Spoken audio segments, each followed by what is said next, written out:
back to our second episode of Rooted and Restored. I'm here with my stepdaughter, Callie. My name's Lisa Rowe, and we're excited to be chatting with you today about relationships.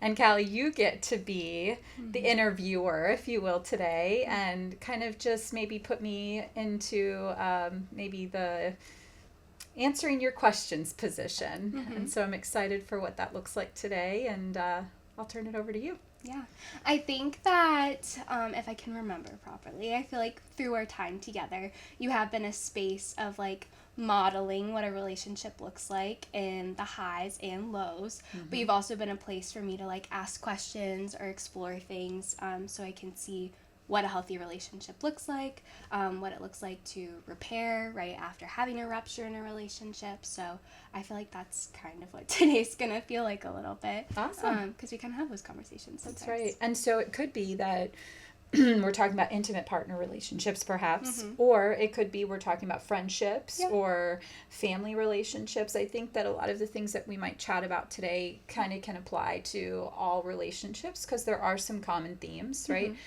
Maybe they shift and flow depending on if you're in a sexual relationship or there's maybe a power differential with a mother and a daughter or a father and a son or whatever that looks like. But overall, the basic foundations of relationships kind of apply. And we address that at Rooted, right? And we talk about what it takes to be in a healthy relationship. And what it really looks like is, are you your healthiest self?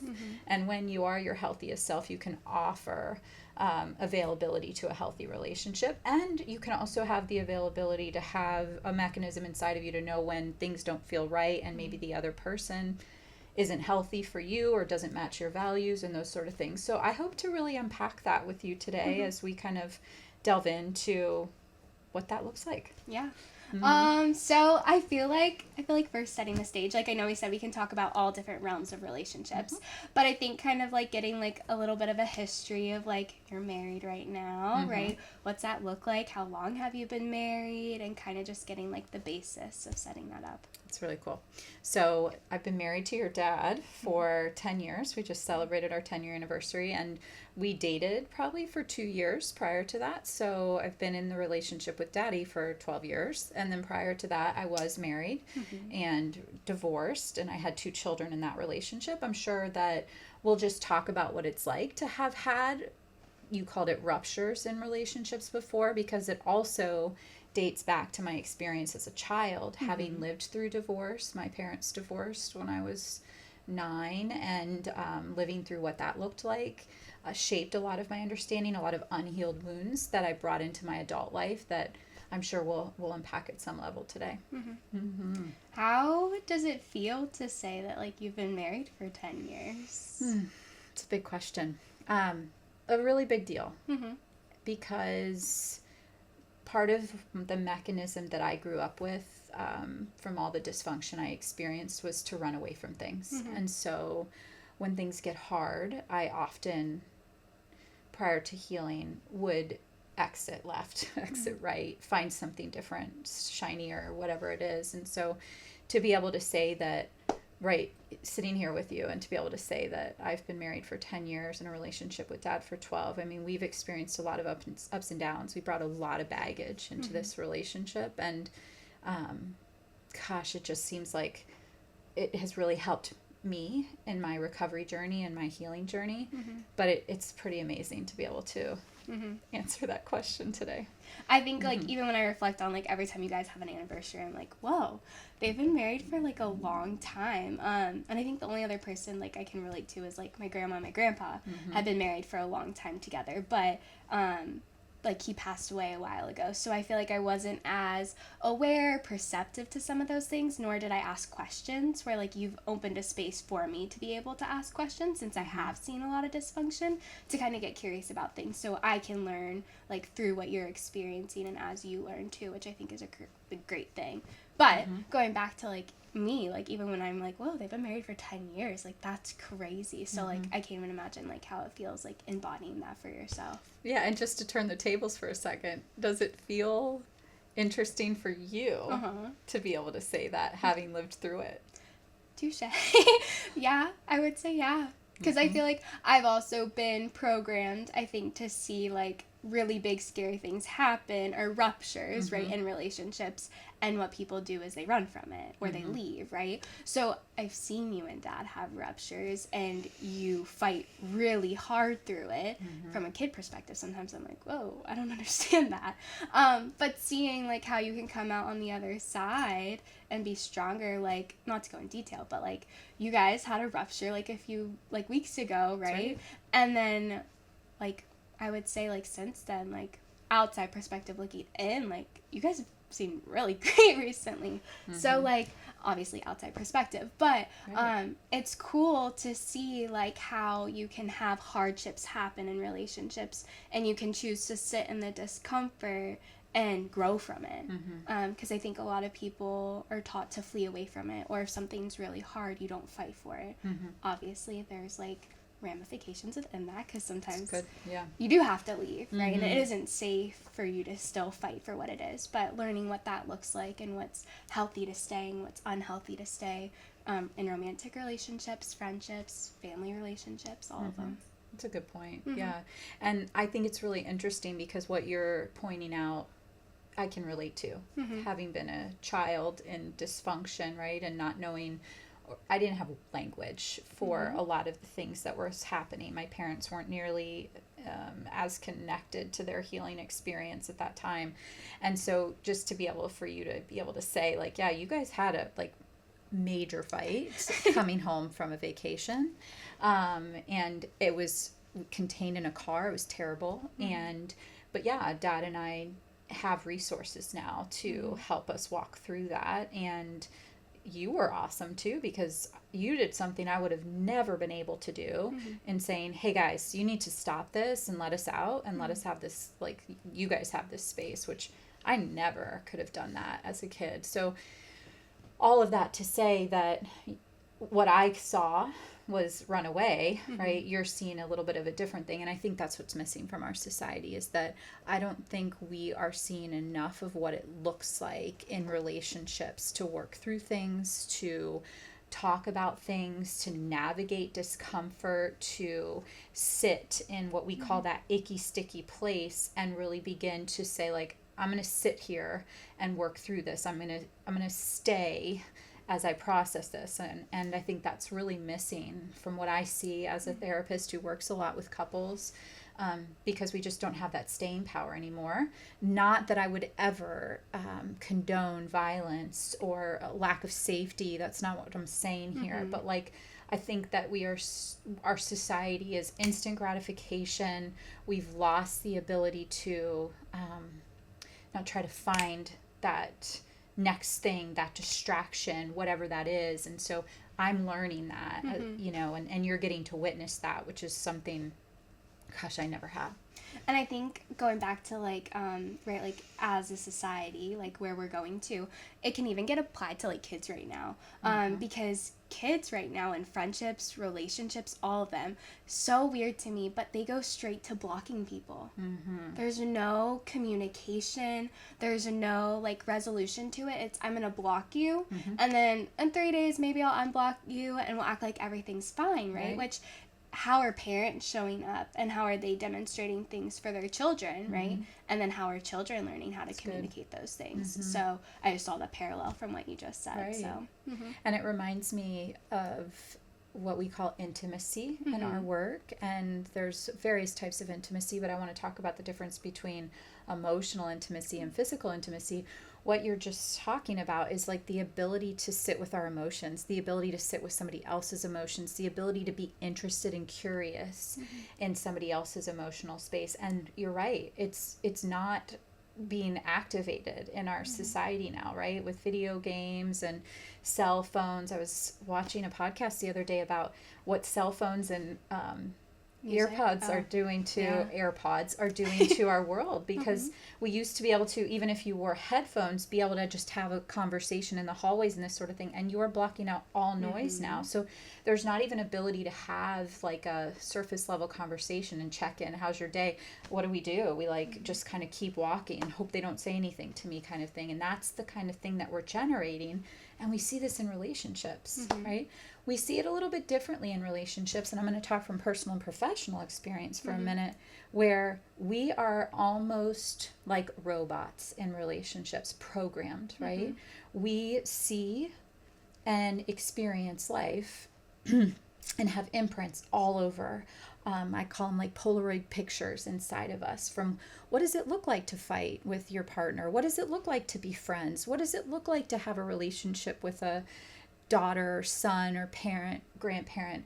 Those are all like imprinted in us, like stamped in us based on our experiences of what was modeled to us growing up. And even if we say things like, I don't want to be like my mom, I don't want to repeat this pattern, it's so familiar to us that it's more comfortable to us to become that person that it is to be something different. You actually have to fight really hard to be the exact opposite of what you don't want to become, right? Like you have to try so hard and get so ingrained in therapy and self-work and whatever other things that you use to grow yourself. But most of the time we fall victim into that robotic thinking and we become what we don't want to become, right? And so when we get into relationships, going to these places where we have these imprints and these stamps on us, and we are activated in a way that we bring out that robot in us. So if you're accustomed to fighting and your response is shut down, that's what you do in your relationships, right? And you can see this pattern across so many different, you pick the same partners because it's what's familiar. You pick the same friendships and you're like, what the heck's going on? Why is this the same issue everywhere I go, right? And a lot of times we don't even ask that question. We just kind of accept that that's what the normal is. But if any of our listeners, you, me, look at our intimate relationships, I can tell you there is a pattern, distinct pattern. Every one of my partners have very similar characteristics, right? And a lot of them are associated to my male figure growing up. And so some of the things that I've walked through, because I had a tolerance for it, right? Even though I said I never want this to be repeated in my life, I found myself, I negotiated with myself. I said things like, he's different, right? This looks different.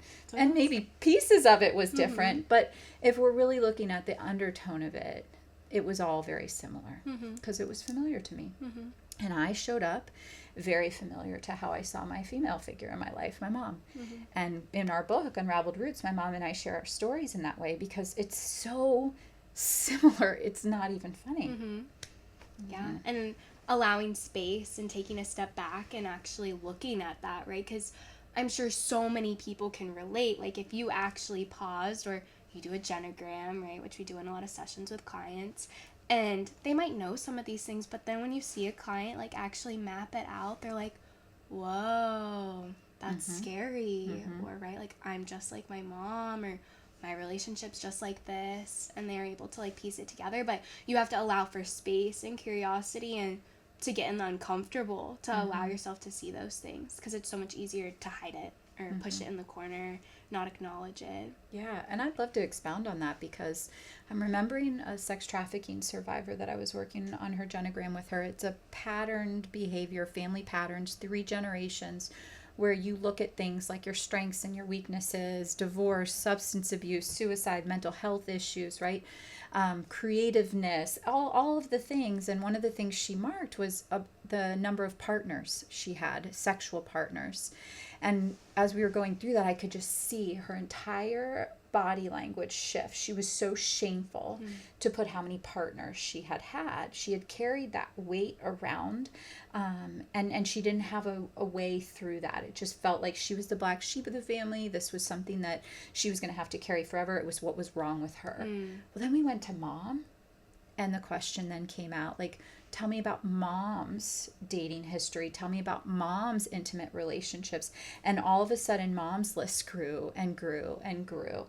And what happened is exactly what you said. I said, do you see the parallel there? And she's like, oh my gosh, I had no idea. She's like, are you telling me I'm my mom? And I said, well, like, kind of, you know, like, yeah, you've repeated some of that familiar behavior. And instantly, Gal, and you see this in our sessions, but instantly, like, relief. And that shame that she had been carrying, like, almost instantly went away, because she was like, oh. And then the question usually that I ask is, how did you know to be anything different? Yeah, because, right, there's an accountability level for you. Once you're able to identify that, accept it, you have an option to put action behind it and choose something different for yourself. But then for them to be able to say, have some grace for themselves, to say, I didn't know any different, right? Like, I hate that this is where I'm at right now, but that's what was modeled to me for so long. How did I know anything different, right? Because when you're a child, right, you're defenseless. Like, you learn what you've been taught. So if what's being poured into you, right, isn't healthy, or that's not what you want, you have to get to a place to be able to identify and name, like, that's not okay, right? And that's hard when everything around you is saying that it is okay. Right. And interesting, because what's coming up is, like, I always like to look at, like, the exact opposite, or the paradigm that shifts everything to another end. And I think of somebody who might be listening, or a client that I've had, like, my life was good. I never saw my parents argue, like, you know, and it's the parents that do maybe have self-control, and they do argue in their bedroom, or they don't argue at all, right? And so there's, like, this other side of it where you actively see the dysfunction, and then this other part of what we see in our office where you don't actively see the dysfunction, but you feel it in your body, right? And so a lot of times our clients will come in and they're like, my parents were great and nothing was wrong. There was nothing. And it's like, but your relationship today is dysfunctional. And so as a therapist, we get curious about that, because it's not likely that you're going to be in a dysfunctional relationship if you hadn't learned how to tolerate dysfunction, right? We see this passed on from generation. And so what we often do is explore what it looks like when you don't see arguing, what it looks like when people avoid conflict, what it looks like when you don't have a name for something. I prefer, as a therapist, that those clients that have seen that, because they can name it. The ones that are struggling behind it and they're like, I don't know what you're talking about, I don't really have anything. And then you start finding out, like, from different scenarios, the extraction process starts to take place. But there's, like, this pushback because it's hard to accept, because, like, society has said, oh, that's great, your parents are still married, everything's great, you never saw them argue. Conflict is good when there's healing that takes place. And so when you believe that there's no such thing as conflict, well, then you become the quiet person in a relationship that tolerates things that maybe don't really want to tolerate. Yeah.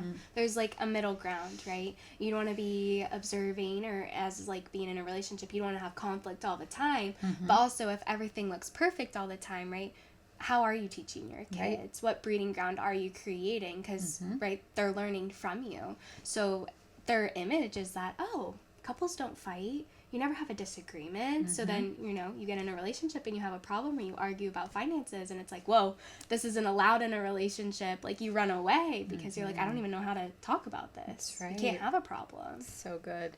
And maybe then this is a great place to introduce attachment, because we do a lot of attachment work at Rooted Therapies, and I think it's really an amazing tool, an amazing understanding of what happens here. And so I always like to describe, there's 4 different types of attachment, but 3 main ones that I see in my office. And I like to kind of describe them very simplistically so people can understand it. It oversimplifies it, but I think it's worth it, right? There's secure attachment. And this is when I like to say the 2-year-old, mom has the 2-year-old, and they're going to the playground and they're going to play in the sandbox. And mom says, hey, we're going to play in the sandbox, and we're going to set you down and you're going to play with your friends. And the 2-year-old looks around, looks up at mom, makes sure everything's okay, looks back at the sandbox, and then goes on to play. Might look back a few times while mom's on the bench with the other parents or whatnot, but is able to integrate into that situation fairly seamlessly, right? They're making sure that they're connected to their caregiver that they trust and love, and that their caregiver can trust and love them back. And so if you can build that relationship with your primary caregiver, you are likely going to find a healthy relationship moving through life. I mean, other things could shape that if you have other things that happen. But what we primarily see at Rooted, and you see with the kids' parents that you serve or their caregivers, is insecure, anxious attachment and avoidant attachment. And those are they're attracted to each other. It's not ever likely, right, that you're going to have a secure, attached person with avoidant or with an insecure, right? Because in order for a dysfunctional relationship to exist, you need somebody who's willing to clean up the mess and somebody who's willing to make it, right? Because they don't work the other way. Because if this person needs to be cleaning up messes to feel connected, well, they need a mess maker. And if you're a mess maker, you don't like to clean things up. And so you're going to get yourself in a pretty bad situation unless you find somebody that cleans up your messes and enables you. So that's where insecure or anxious and avoidant attached. And so going back to the sandbox analogy, my clients really relate to this, is the insecure or anxious attached child. Mom says, we're going to the playground, we're going to do the sandbox thing. And they get to the sandbox and mom gets ready to drop the child off in the sandbox, and she clings or he clings on with dear life and starts having a meltdown, right? And will not let herself or himself go to the sandbox. No matter how much mom says or whatever, there's an outward expression of pain.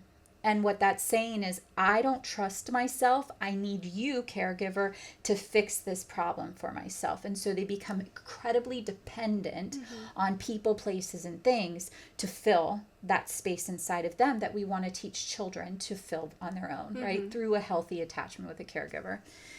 And the avoidant attachment, right? Child goes to the playground, same scenario. Mom gets ready to drop them off in the sandbox, and that avoidant gets in the sandbox, but what neurological science has taught us is they are having the same reaction that anxious child is having, except it's inward, right? And so everything is firing. I'm not safe.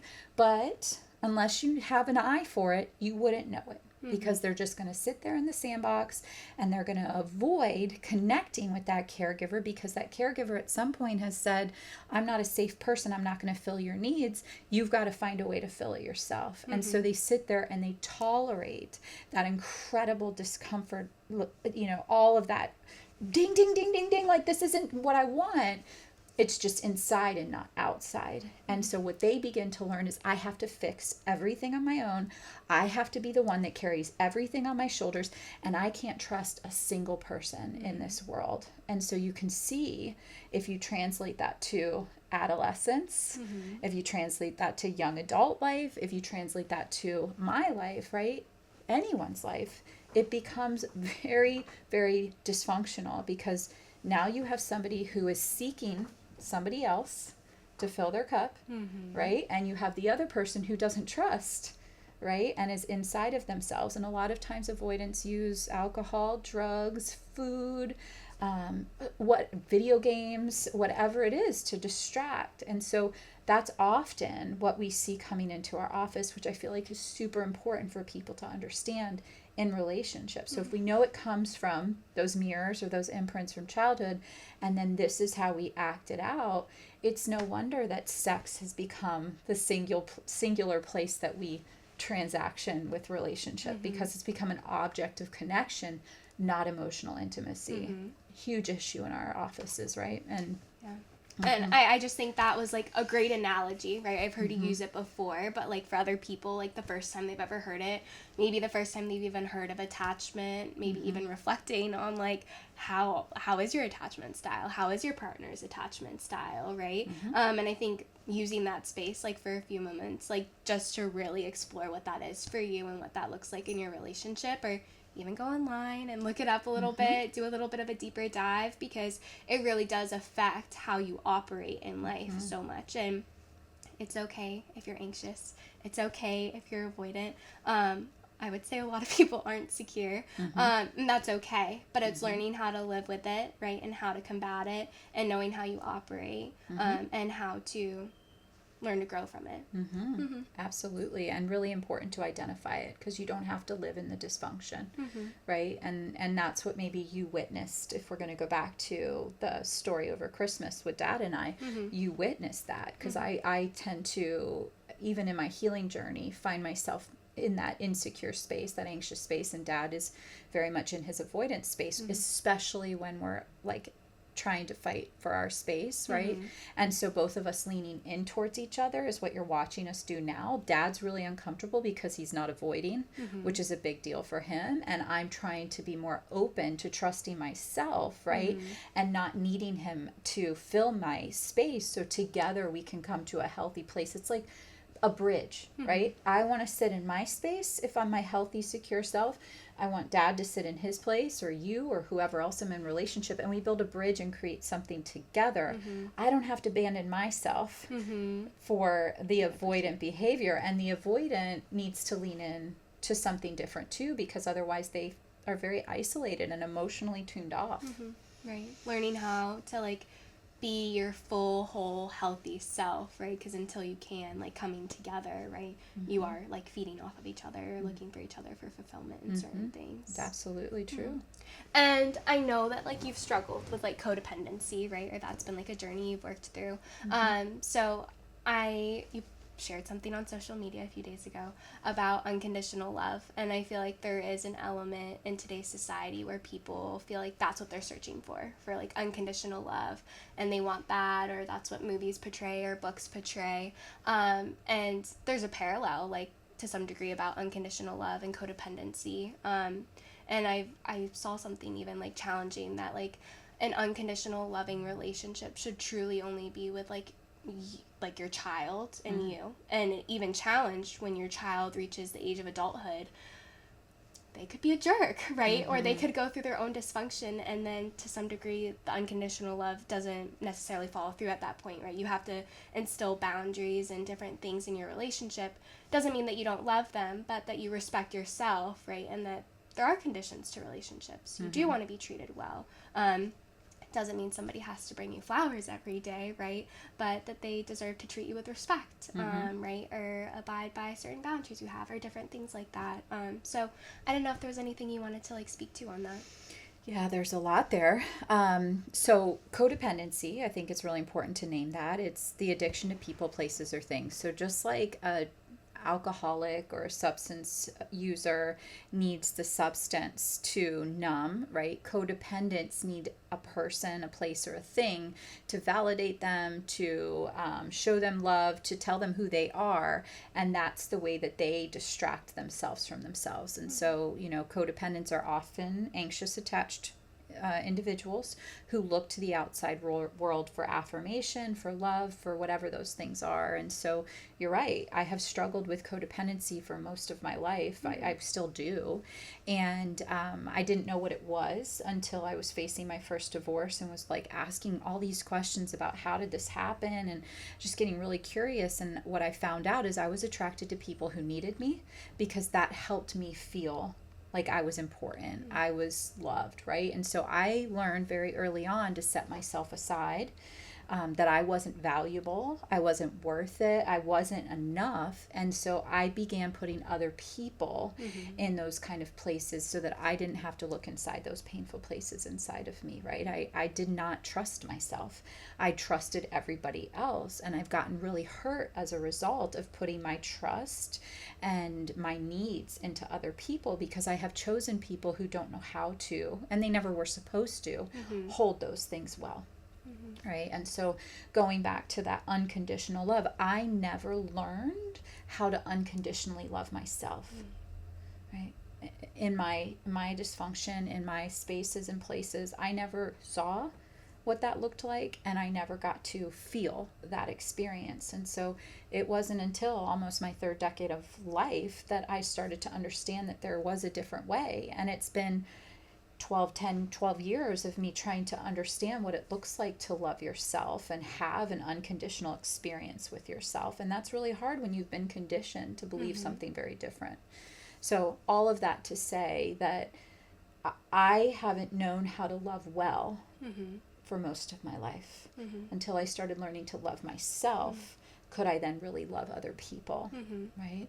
And that's because I didn't need their love anymore.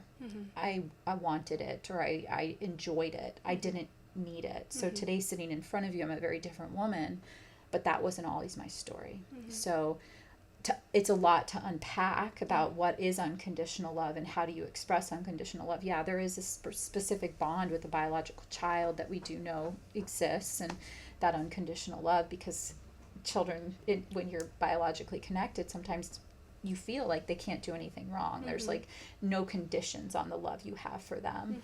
But I even would be mindful of that too, because not every parent-child relationship feels like that, depending on how healthy or unhealthy the family is.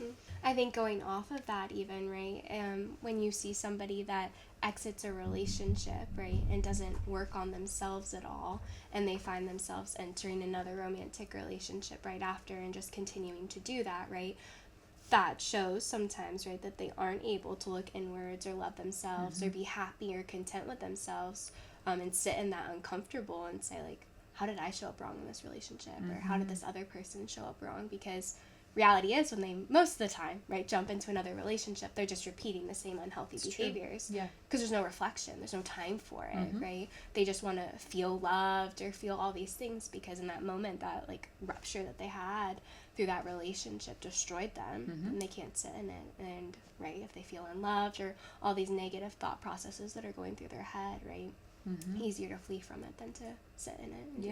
And And if you're using a relationship to meet your own needs, I would encourage anyone listening to really explore that, because that's not what relationships are for, right? Relationships are for shared experiences, for companionship, for engaging in new meaning and curiosity, but it's not so that you fill me and I fill you. That's not what relationships are. And unfortunately, that's often what we see in here, is that, well, if he does this, then I'll do that. Or if she does this, then I'll do this. And that's just never going to work in a relationship that is healthy and full, which goes back to the original conversation about emotional intimacy, you know. And often what I counsel clients around is, like, sex has become the only way to connect. And it's at 40 years old, after you've had sex for as long as you have, it loses its zeal because there's no emotional intimacy behind it, right? Men's testosterone are going down. Women no longer can tolerate maybe some of the experiences because they're going through different changes. And so they come into my office going, it's just not the same anymore. We're not 25 anymore, and things are different, and our kids are aging, and there's a lot of changes happening. And what they're learning is that in order to continue growing, they need to find that emotionally intimate space, because that physical transaction is no longer doing it for them. And some people don't realize that, because they believe that sex is the only mechanism of connection. Do you feel like when you reach that place with couples, when they come into your office and you're kind of like, okay, like, sex necessarily isn't the problem here, right? It's your emotional connection with each other. Do you feel like they, like, flee away from that? Or do you ever, like, start working on that with them? And they're like, oh, that's way too scary. I like it being a sex problem and not an emotional problem. Yeah. I think that it depends on the client's ability to, some are, like, really shy and turn bright red because sex is just like that 4-letter word that nobody talks about. Or they're really wide open because they do want a different experience. And that a lot of times it's like there's so much underneath the surface that neither partner has explored that they don't even understand. And as they begin to be able to put a name to things, it's all of a sudden it takes a different shape, and there's like, oh, that's what that could be. Oh yeah. Oh. And that sometimes is really relieving for clients to have something to hold on to and realize, like, okay, there's a way through this. Yeah. And I feel like obviously we're therapists, so we're a little biased, but I think, like, for you to just say, right, you're having, like, 40, 50, 6-year-old clients, because sometimes, like, coming in with these issues, like, knowing, like, how beneficial it can be for just yourself, not even necessarily your relationship as a couple, right, if you're in one, but for yourself to start, like, exploring what that looks like and bettering yourself. And sometimes it's hard to do that on your own, and being able to have somebody like a therapist, right, or a mentor to explore those things, you can know yourself so much more, so that when you do enter your next relationship, you can be a little bit more curious about some things, or grow and enter into something that's completely different than, like, the patterns that you've been following. Yeah. And I would switch the tables back to you to say, you've done a lot of your own growth, but not until you get into a relationship and have that mirror facing back to you will you get to do even greater growth. Yes. So to your point, absolutely. Individual healing is so important. But when you enter relationships, I think people think, well, I've arrived. I'm going to have the greatest relationship. Oftentimes, if you're working through your own dysfunction, it's in relationships that we find the greatest amount of growth, because it's as if you're wearing a mirror on your heart and me on mine, and we can then see ourselves differently than what we can see when we're just looking in the mirror ourselves. Yeah. And right, like therapy, part of it, right, is exploring those things, but part of it is talking and learning those things, but then putting it in action in the real world, and then going back to therapy and being like, okay, I really messed up, or this went great. And like, even for myself, like I like graduated from therapy, right? And my therapist was like, when you choose to start dating again, she was like, you need to come back and see me, right? Because I've done some of the, and right, like that doesn't mean I can't go back before then, but I've done some of the individual work, right? But reality is when I enter another relationship, things are going to come up for me, or I'm going to need to explore some things, right? And that's okay. And like you said, right, because when you put it into action, like more things are going to come up, or as you're playing things out and exploring what that looks like.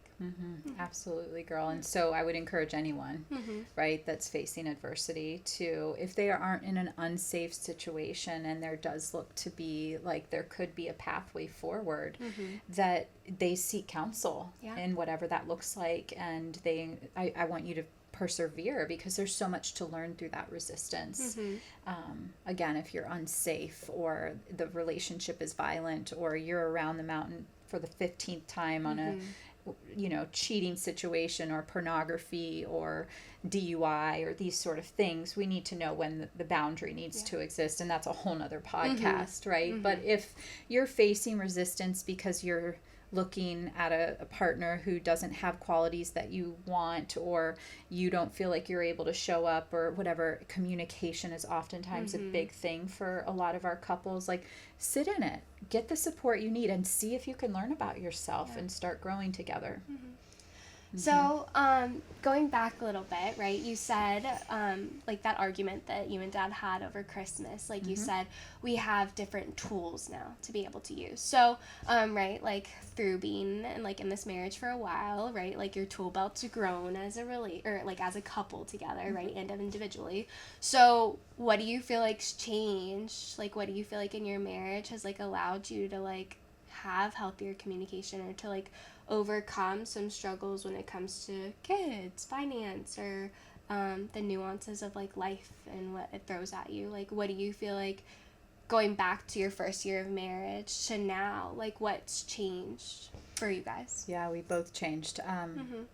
The information that I'm toggling in my brain is this statistic that says, and I think it's from the Gottman Institute, that 64% of arguments in relationships never get resolved.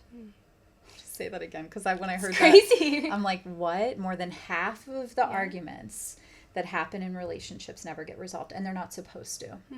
And what I now understand about that, to your point, is that I'm not in a relationship with somebody who is my puppet, and vice versa, right? Your dad is not my puppet. He is his own individual soul. He's his own individual person with his own individual thoughts, and I am too. And so we aren't always going to see the world the same way. It's learning to respect and appreciate each other's life experiences. And wow, it's emotional. I have a compassion and understanding for your dad that I never, ever did. And the things he's had to journey through, and the hard things that he's had to walk through, I don't want to ever enable those things, because he has to do his work to walk that journey out. But I can offer part of myself now to say, like, I can see why that looks that way to you, or I can appreciate why that makes you really angry. You know, what he might not have told you is, when we were on that mountain shooting your grandfather's gun, who he died 8 years ago, your dad was going through it, right? Like, that was the first time he had shot that gun since Pa died, and he just didn't have the emotional capacity when he couldn't find his wallet that day to navigate the big emotions that had already been underneath the surface. It wasn't okay that he took it out on me, but after the conversation, his awareness, my ability to believe and trust that he is reflecting in his own way, allowed me to say, like, God, that must have been really hard for you. Please don't ever talk to me that way again. But man, I can see. And so I would say that that's probably in that 64%, right? Like, he might act that way again, and it's not okay, because that's his anger and he has to learn how to work that out. But I don't have to see that situation the same as him, but I can appreciate what he was carrying that day. And I think he could say the same thing about me, that like, oh my gosh, Lisa, your dad yelled at you about everything growing up, and he was always saying words like that to you. Like, I can see why you got so irate about that too. So I would say that's probably what has changed in our relationship. And the willingness. I trust your dad to do the work now. There was a time that I didn't know that he really cared enough, right? And I was so worried about what he was doing every single day that he felt so micromanaged. That's not our relationship anymore, right? He's shown me that he wants to do the work. He wants to be in this relationship, and I trust myself to be able to navigate the circumstances around our relationship to say, I see him doing the work. He went to therapy that week, right? He did a lot of things to make adjustments to walk through all that disorganization inside of him. And I think, like, what a cool, like, experience to kind of give as an example and have real emotions through it too, and show that, like, you and dad, right, even though dad's more of avoidant, like, he was able to feel safe enough, even in the moment, right, that his anger takes a hold of him. Afterwards, he's able to reflect and show up, right, and say, like, this is what was happening for me, right, and for you to be a safe space for him, right, after all the emotions have calmed down and, you know, you're acting on your emotions, you're in control of them, to be able to be like, wow, that has to be really hard, and hold that space for him to then feel like, wow, like, she hears me, or like, she cares, or right, there's a space there, and then vice versa, right, for you to say like this, and then for him to say like, oh, that had to be really hard, and I'm showing up how your dad was showing up for you, and I see how you reacted that way, right, and just to see, like, that's what love looks like, right? It's hard sometimes, but being able to work through the hard, and that there is dysfunction within it, and our past affects our future relationships, right? And sometimes we're triggered by things that we don't even know, right? Like you just said, like, your dad used to yell at you all the time as a kid, right? If you aren't self-aware, or you don't allow to, like, explore yourself, you might never know that, right? You might get in a relationship and have someone that lets out their feelings through anger and get really loud, and you might shut down or act out, or however you choose to respond, and not even know, right? That's where the parallel is. But when you're able to identify the parallel, then you can say, like, okay, like, I can learn to change this, right? Or show up differently, because you're being triggered, essentially, right? Yeah. Yeah, and maybe if, as a closing thought, I feel like maybe somebody's listening and is in a relationship situation, and this meets them where they are, but for a parent who has maybe mirrored unhealthy experiences and feels like they're, you know, there's no way out of it. Cal, I feel like although things have been dysfunctional at times in our relationship, there's something really beautiful that has happened inside of you that, I mean, we still got to see how this transforms you or transpires in your future with your next partner. But there's a piece of you that I feel like you could leave our listeners with that might maybe give them hope, or maybe just some words of encouragement that, like, it's not, there's always room to continue or improve or connect with their children. What would you say to them? Yeah, I mean, like, obviously, like, I'm a single girl. I'm in my single era. But I think I have been modeled dysfunction from multiple different, like, grown-ups or parents or grandparents or whomever in my life. But I do have a lot of self-awareness. But I'm also, I've been allowed, like, into your relationship in a way that your business isn't my business. And there's a difference between, like, there's things that should be kept between spouses and your kids. But then also you've opened and allowed a door to be open for me to learn from your dad's mistakes. And I think that has been a really good blessing for me, and I'm really grateful for it, because sometimes when kids are left to their own defenses, right, depending if they avoid or they're anxious, but their minds could go in different places. Mm-hmm. But sometimes, like, I remember when I was younger, I would be like, okay, I see them argue, mm-hmm. and then I see they're fine 2 days later, and I'm mad because I'm like, that wasn't okay, or that was such a huge, colossal thing that happened, and that, like, was a lot for me and draining, and now it's fine.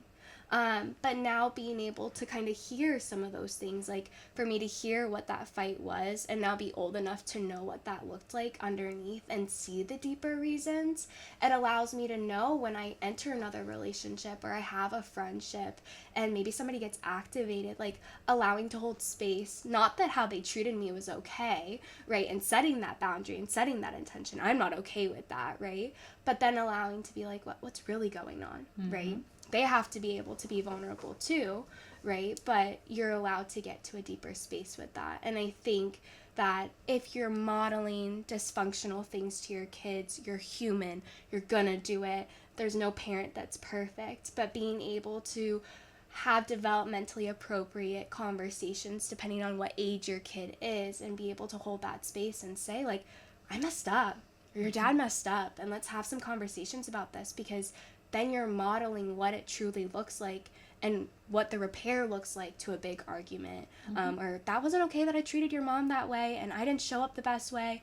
You're teaching them those things, and instead of letting them just let their imagination run, mm-hmm. and develop what they think is right for themselves because they're a kid. Mm-hmm. And what they're going to develop isn't necessarily right. And you have the opportunity to really guide their thought process. So if you mess up as a parent, it's okay. Mm-hmm. But then learning that you can rewrite that path if you choose to, instead of just wiping your hands and saying, oh, that happened, I don't want to revisit it, and I definitely don't want to get vulnerable with my kids and revisit it. It's hard. Right. Life's hard. Relationships mm-hmm. are hard. Absolutely. Mm-hmm. So it's never too late to change, mm-hmm. both inside yourself and for your family, mm-hmm. and the relationships you're in.